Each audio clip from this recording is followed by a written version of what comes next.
She had been sitting in that auction house for 45 minutes before she realized the man she was waiting for had never planned to show up at all. And when the lights went out and the doors sealed shut and the most dangerous man in New York City sat down beside her and said, "You work for him, don't you?" Ivy Calloway understood with a cold and nauseating clarity exactly what kind of evening this had become. But that was later. First, there was the dress.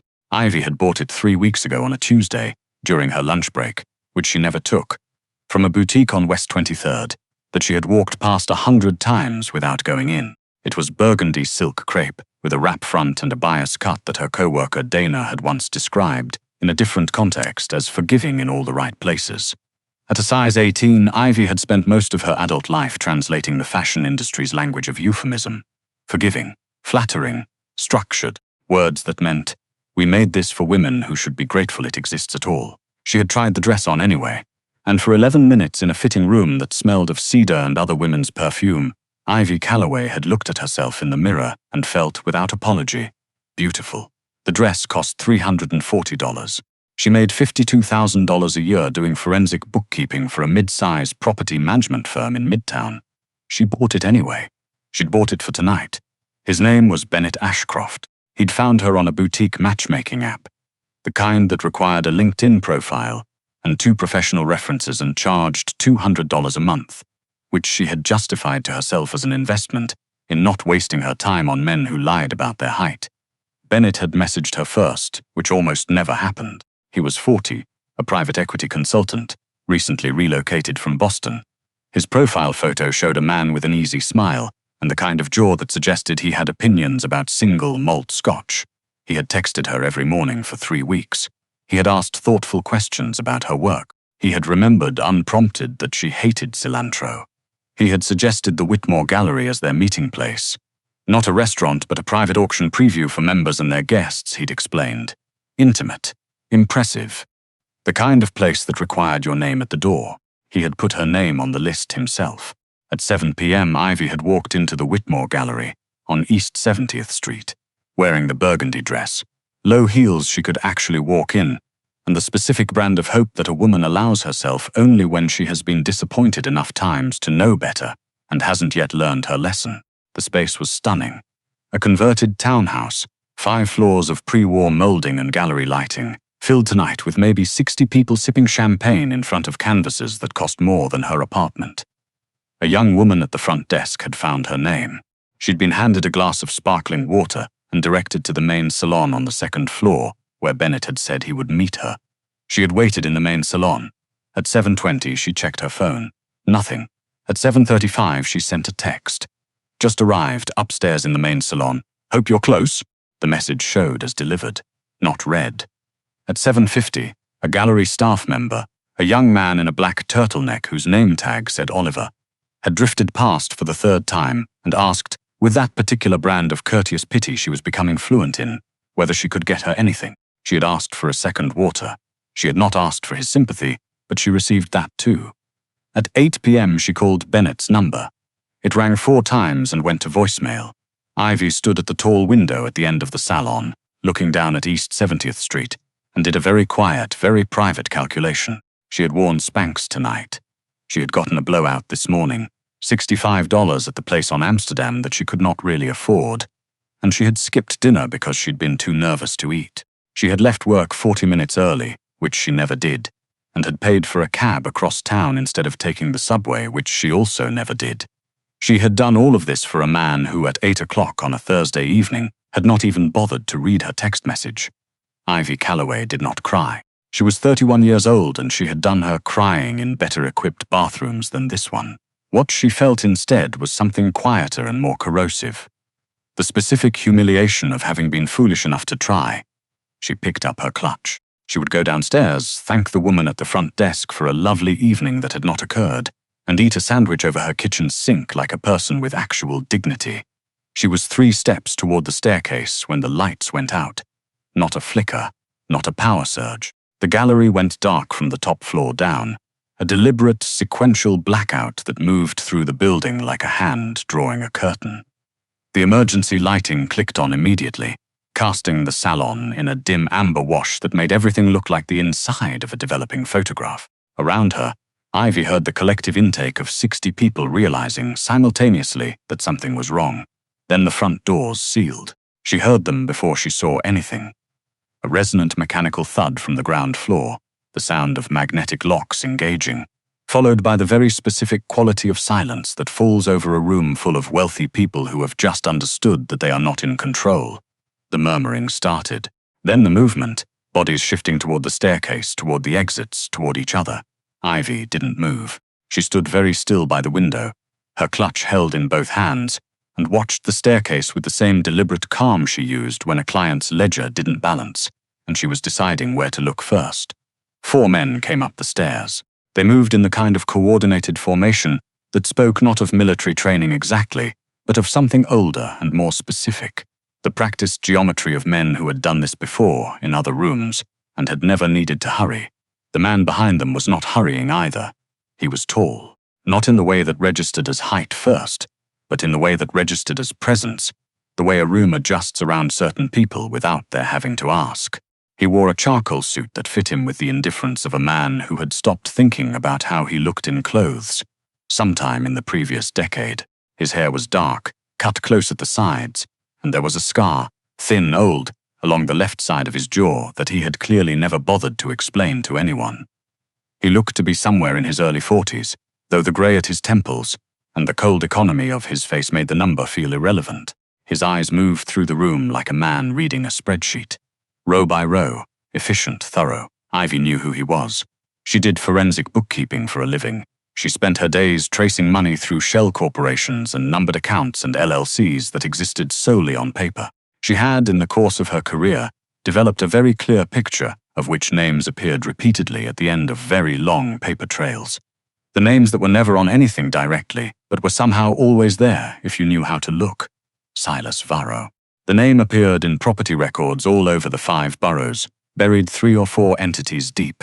It appeared in shipping manifests, in waste management contracts, in the incorporation documents of 17 different holding companies that theoretically had nothing to do with each other. It appeared most recently in a brief she'd been quietly preparing for a state auditor who had since somewhat abruptly retired. Silas Varro was the operating head of what federal law enforcement publicly called an organized criminal enterprise, and what everyone in certain parts of the city called, with the casual shorthand of people who understood the landscape, simply the Varro organization. He was standing 15 feet away from her. One of his men said something in a low voice to the assembled guests. Ivy couldn't hear the words over the sound of her own heartbeat, but she saw the result. 60 people setting down champagne glasses and moving, quickly and without argument, toward the back of the building, not toward the front doors, toward the service exit. The Whitmore Gallery's wealthy clientele, who had opinions about pre-war molding and the secondary market for post-impressionist work, evacuated with the efficient terror of people who knew a situation they did not want to be part of. Within 3 minutes, the salon was empty, except for Ivy. She was still standing by the window. She hadn't moved, partly because her legs had received the signal to move and declined to act on it, and partly because she had done a rapid and unsentimental assessment of her options, and determined that walking toward the staircase, the only exit, meant walking directly through 4 armed men and the man they worked for, and she wasn't going to pretend that was a reasonable plan. So she stood, and she waited, and Silas Varro's systematic sweep of the room eventually found her. He stopped, his head tilted, a fraction of an inch. Something moved in his expression, not surprise exactly, but the recalibration of a man whose expectations had been quietly contradicted. He walked toward her. Up close, Ivy became aware of 2 things simultaneously. The first was that he smelled of cedar and black coffee, and something faintly metallic that her nervous system catalogued accurately as danger. The second was that he was looking at her with an attention so specific and unhurried that it felt almost rude. He looked at her face. He looked at the clutch in her hands and the white-knuckled grip she had on it. He looked at the empty champagne flute on the side table that she had not touched. Then he looked at the seat beside her, a carved-back gallery chair, empty, with the particular understanding of a man who had walked into many rooms and learned to read their contents quickly. "You're alone," Silas said. It was not a question. His voice was low and even the kind of voice that did not need to rise in order to carry. "I'm aware," Ivy said. Her own voice came out steadier than she expected. which she attributed to the same survival mechanism that had once allowed her to calmly present incorrect findings to a client, who she'd later determined was laundering money, without blinking. "You've been here since 7, he said. Her stomach dropped an inch. "You have the security footage." "We have the security footage," he confirmed. He sat down in the chair beside her without asking. Not across from her, beside her, closer than she expected. "The reservation tonight was under a guest list. You came with Bennett Ashcroft." The name landed like a stone in still water. "I was supposed to come with Bennett Ashcroft," Ivy said. He didn't show. Silas studied her. "What do you do for work?" "Forensic bookkeeping," she said. "I trace money for a living. I work for a firm in Midtown. We do compliance audits and asset recovery." A pause. Something shifted in his expression. "Ashcroft told my associate he was meeting his business partner here tonight," Silas said. "Someone who was holding documentation for him. A financial package he said he needed to hand over in person." The floor tilted. Not literally, but Ivy felt the specific vertigo of a puzzle whose pieces have just rearranged themselves without her permission. "He told me," she said slowly, "that he wanted to take me somewhere impressive. He said it was a member's preview. He put my name on the guest list himself." "He did," Silas said. "He put your name on the list because he needed a warm body with legitimate credentials in this room tonight. My men were watching his apartment, his office, his regular routes.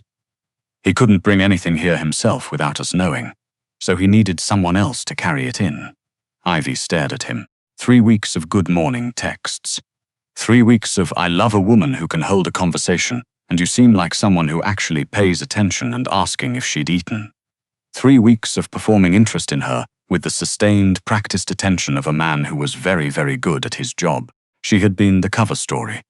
She had been the reason for the reservation, the name on the door, the presence in the room that let the auction proceed long enough for whatever Ashcroft needed to happen. And then he had left her there, sitting alone in a $340 dress, waiting for a man who had used her as a prop and walked out of the frame while she held the scene together.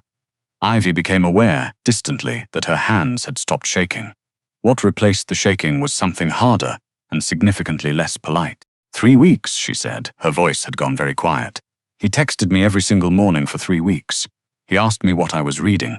He remembered that I don't eat cilantro. She set her clutch on the side table. "I got a blowout this morning.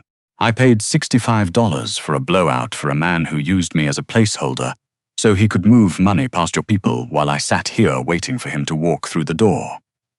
Silas was watching her with an expression that she could not entirely read. Something between attention and something sharper. "He's done this before," Silas said. "I'm sure he has," Ivy said flatly. "Who would look twice at the woman sitting alone? She's just waiting for her date. She's just a guest. She's furniture." She picked up her clutch again and then put it back down because she didn't know what else to do with her hands. "If you're going to question me, question me.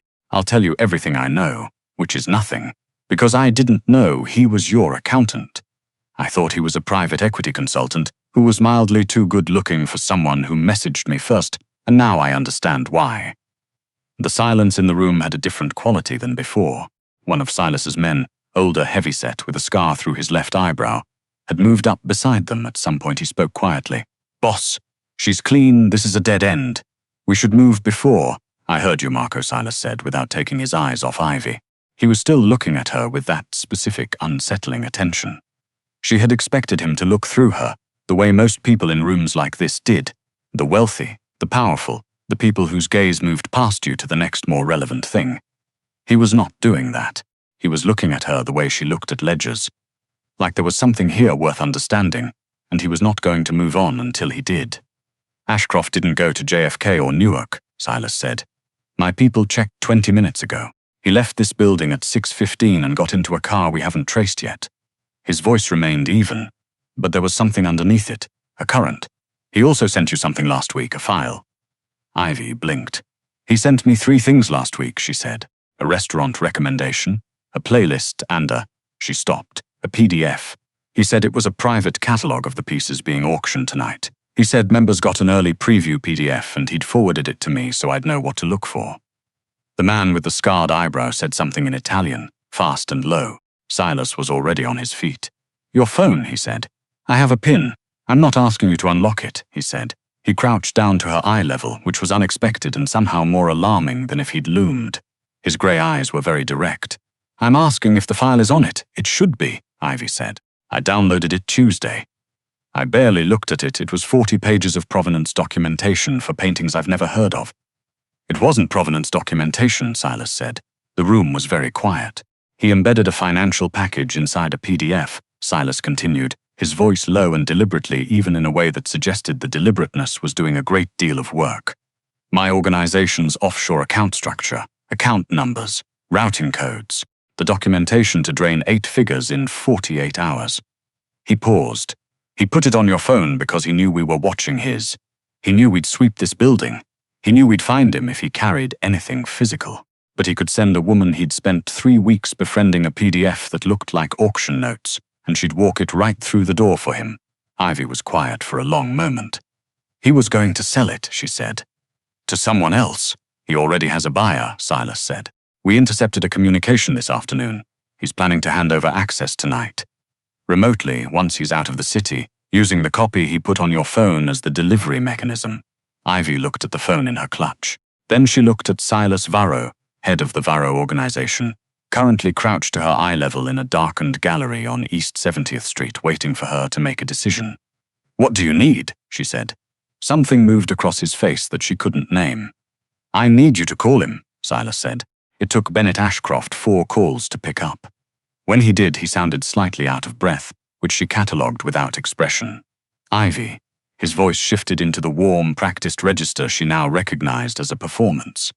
"I am so sorry about tonight. Something came up at work. Are you still at the gallery? Are you okay?" "I'm still here," Ivy said. Her voice was level and slightly dazed, which was not entirely an act. "The police came. They evacuated everyone." "Bennett, what is going on? Who are these people?" A pause. She heard him recalibrate. "Okay, listen to me," he said, and the warmth dropped away like a coat he'd shrugged off. "I need you to not panic. Do you still have your phone? The PDF I sent you, the catalog file, is it still downloaded?" "Yes," she said. "It's right here. Good." His voice had gone efficient, transactional, the voice of a man doing a job. "I need you to send me a screenshot of the file's storage path right now. Don't tell anyone. Just do it and then walk out of there, get in a cab and go home." "I don't understand," Ivy said. "Why do you need Ivy?" His voice cracked into something uglier. "I don't have time for this. I need you to stop asking questions and do what I'm telling you. You're not. You were never— Look, I'm sorry the date didn't work out, but right now I need you to be useful, okay? This is important. Stop being difficult. Stop being difficult." She had heard that phrase in 17 different offices from 14 different men, and it had never once meant anything other than stop noticing what I'm doing. "Where are you?" Ivy said. A beat. Then, with the confident impatience of a man who expected to get what he wanted, the old Port Morris terminal on the waterfront. "Pier 12, take a cab, come alone, bring the phone." Ivy looked at Silas. He was already on his feet. The drive to Port Morris took 22 minutes. Ivy spent most of it in the back seat of Silas's SUV, watching the city give way to the industrial waterfront, the river black and indifferent beyond the chain-link fencing. Silas sat beside her, not speaking. He had draped his jacket over her shoulders at some point. She wasn't sure exactly when, and it was warm and weighted and smelled of him, cedar and black coffee, and she was not going to think about that right now. "You don't have to come out," Silas said, as the vehicle slowed near the terminal. "Yes, I do," Ivy said. "He's not going to show himself if he doesn't see me." A pause, then, quietly, "You're very calm. I trace fraud for a living," Ivy said. "I've sat across from a lot of men who expected me not to notice what they were doing." She looked out the window at the dark water. "I'm very tired of not being noticed." She got out of the car. The terminal was vast and dark, the kind of place that exists in cities in the gaps between things that matter. Rusting infrastructure, salt smell, the sound of water against concrete. She walked toward the pier, her heels clicking against wet pavement, the jacket still around her shoulders. Bennett Ashcroft stepped out from behind a cargo container. He looked worse than his profile photo had suggested, which she was aware was a petty observation and did not care. He was holding a phone and looking at her with the relief of a man who has once again gotten exactly what he needed. "You came," he said. "You called," she said. "Give me the phone." He held out his hand. "The file, Ivy. Right now, I don't have a lot of time." Ivy looked at him for a long moment.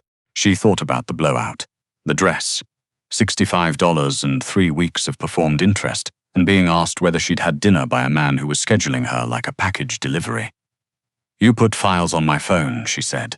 You put 8 figures of stolen financial data on my phone and had me walk into a room you knew was going to be raided. And you did it because you thought I was the kind of woman nobody would look twice at. Ashcroft's jaw tightened.